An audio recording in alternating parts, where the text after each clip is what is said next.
Second year economics की class में आप सभी का स्वागत है। मैं कल्पना बोहरा आपको सेकेंड ईयर का फर्स्ट पेपर माइक्रो इकोनॉमिक्स पढ़ाऊँगी। आपके सेकेंड ईयर में फर्स्ट ईयर की तरह ही 2 पेपर चलते हैं। First paper micro economics, second paper में आपके ऑप्शन है। सेकेंड पेपर आपका इकोनॉमी ऑफ राजस्थान या मैथमेटिकल इकोनॉमिक्स है।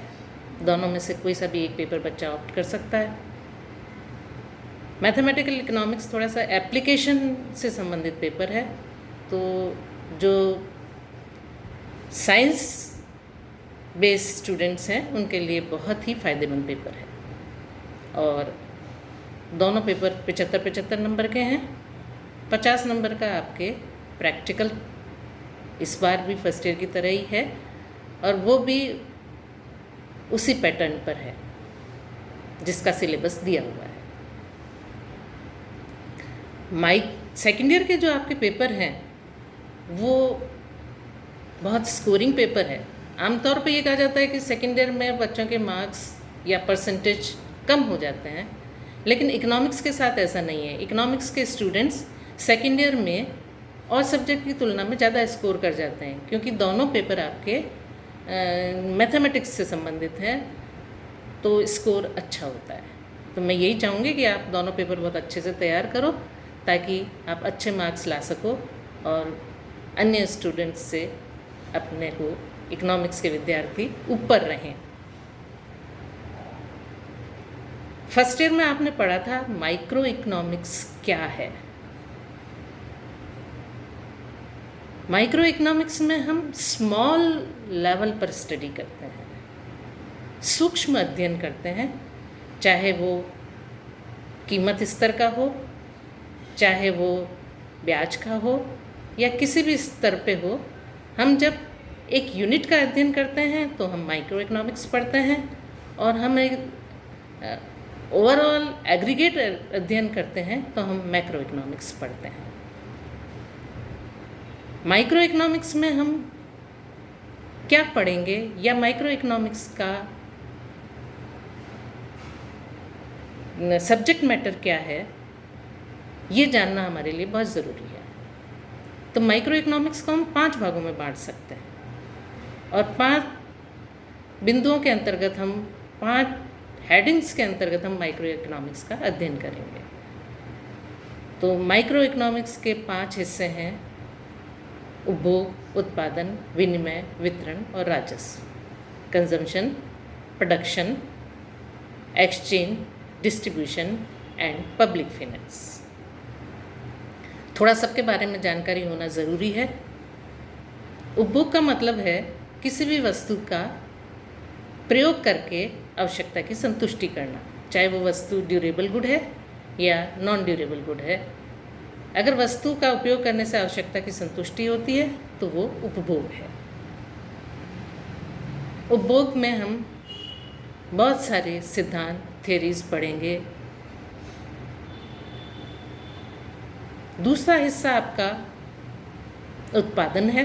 उत्पादन का मतलब होता है वस्तु में उपयोगिता का सृजन करना, क्रिएशन। और उत्पादन का संबंध उत्पादक से होता है। जहाँ उपभोक्ता का उद्देश्य मैक्सिमम सेटिस्फैक्शन होता है, उत्पादक का उद्देश्य maximum profit through minimum expenditure होता है। तो इसी से संबंधित थ्योरी हम उत्पादन में पढ़ेंगे। यहाँ एक बात मैं आपको क्लियर कर दूँ कि अगर आप उपभोग को अच्छी तरह पढ़ लेते हैं तो आपका उत्पादन अपने आप तैयार हो जाएगा, क्योंकि जो थ्योरीज हम उपभोग में पढ़ते हैं, जो उपभोक्ता के लिए पढ़ते हैं, उसी से मिलती जुलती थ्योरीज हम उत्पादक के लिए भी पढ़ेंगे। डिस्ट्रीब्यूशन एक्सचेंज में हम, एक्सचेंज का मतलब होता है लेन देन, और लेन देन बाजार के अंतर्गत होता है। तो एक्सचेंज में हम डिफरेंट मार्केट्स पढ़ेंगे। जैसे पूर्ण प्रतियोगिता, परफेक्ट कंपटीशन, एकाधिकार, मोनोपोली, एकाधिकारात्मक बाजार, मोनोपोलिस्टिक कंपटीशन, डिओपोली, द्वैताधिकार, ये सब हम बाजार के अंतर्गत पढ़ेंगे। और फिर वही बाजार में एक उत्पादक को कहाँ नॉर्मल प्रॉफिट मिलेगा, कहाँ एबनॉर्मल प्रॉफिट मिलेगा, कब उसको लॉस होगा, और लॉस होगा तो क्या वो उत्पादन चालू रखेगा या बंद कर देगा, कॉस्ट किस तरह की होती हैं, एवरेज कॉस्ट क्या है, मार्जिनल कॉस्ट क्या है, एवरेज रेवेन्यू क्या है, मार्जिनल रेवेन्यू क्या है। जब उसकी उत्पादक की कॉस्ट आती है तो उसी के आधार पर उसका रेवेन्यू निर्धारित करता है, और जब कॉस्ट से रेवेन्यू ज़्यादा होता है तो उसको प्रॉफिट हो जाता है। तो मार्केट्स में एक उत्पादक यही देखेगा कि उसको कहाँ कितना कैसे प्रॉफिट, लॉस, एबनॉर्मल प्रॉफिट मिल रहा है। तो इससे संबंधित सारे मार्केट्स हम पढ़ेंगे। एक्सचेंज में, डिस्ट्रीब्यूशन में आपको पता है, अपने फर्स्ट ईयर में भी पढ़ा है कि 5 उत्पादन के साधन होते हैं: भूमि, श्रम, पूंजी, प्रबंध और उद्यम। चौथा और पांचवा कई बार एक ही हो जाता है। तो इन 5 साधनों को उनके काम के बदले में जो रेम्यूनरेशन मिलता है, वो रेम्यूनरेशन हम एक्सचेंज में पढ़ेंगे। यानी भूमि के बदले में लगान, तो लगान से संबंधित थ्योरीज पढ़ेंगे। श्रम के बदले में मजदूरी, तो मजदूरी से संबंधित थ्योरी पढ़ेंगे। पूंजी में हम ब्याज पढ़ेंगे, तो ब्याज के सिद्धांत पढ़ेंगे। और फिर एक उपभोक्ता कहाँ अधिकतम कल्याण प्राप्त कर सकता है, उससे संबंधित थ्योरी हम राजस्व में पढ़ेंगे। प्रॉफिट और लॉस थियरीज, अनियमितता के सिद्धांत हम सब डिस्ट्रीब्यूशन में पढ़ेंगे। तो इस तरह से इन 5 क्षेत्रों में हमें माइक्रो इकोनॉमिक्स पढ़नी है, और 5 में ग्राफिकल रिप्रेजेंटेशन भी है, मैथमेटिकल रिप्रेजेंटेशन भी है। तो आपको मज़ा आएगा। डायग्राम्स भी बनाने हैं। अब डायग्राम्स बनाने के लिए भी हमें कुछ चीज़ें आनी चाहिए। आपने फर्स्ट ईयर में स्लोप्स और कर्व्स तो पढ़े ही हैं। आपने कितना पढ़ा है, कितना आपको याद है, तो मोटा मोटा हम अगर देखें तो अगर हम ये कहते हैं कि दो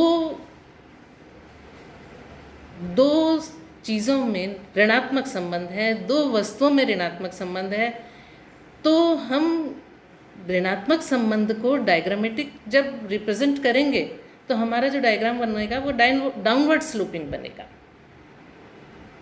डाउनवर्ड स्लोपिंग या अपवर्ड स्लोपिंग, ये 2 शब्द आपके माइक्रो इकोनॉमिक्स में बार बार आएंगे। तो डाउनवर्ड स्लोपिंग का मतलब है कि एक्स और वाई एक्सिस में जो संबंध है वो ऋणात्मक है, यानी अगर एक बढ़ रहा है तो दूसरा घटेगा, तब आपका डायग्राम डाउनवर्ड स्लोपिंग आएगा।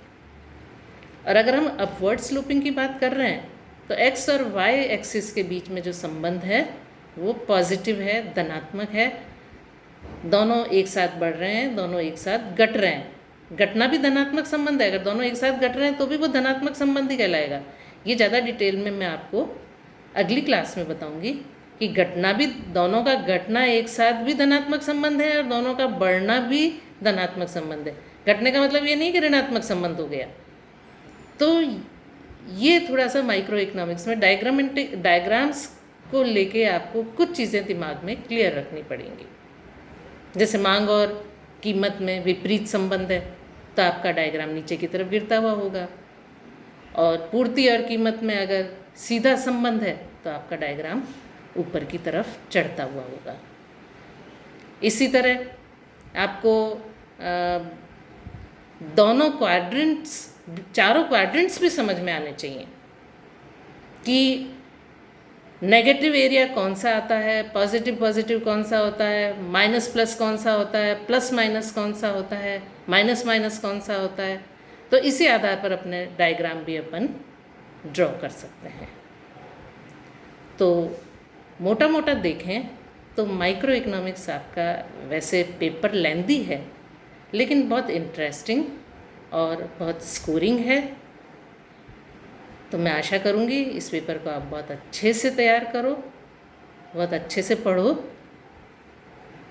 ताकि आप सेकेंड ईयर इकोनॉमिक्स में अच्छे मार्क्स ला सको, अच्छा स्कोर कर सको। तो पहली क्लास में मैं आपके अच्छे स्कोर की कामना करती हूँ और आपको गुड विशेस देती हूँ। अगर कोई प्रॉब्लम्स आएंगी तो भी हम इसी तरह से बैठ के सॉल्व करेंगे। थैंक्स।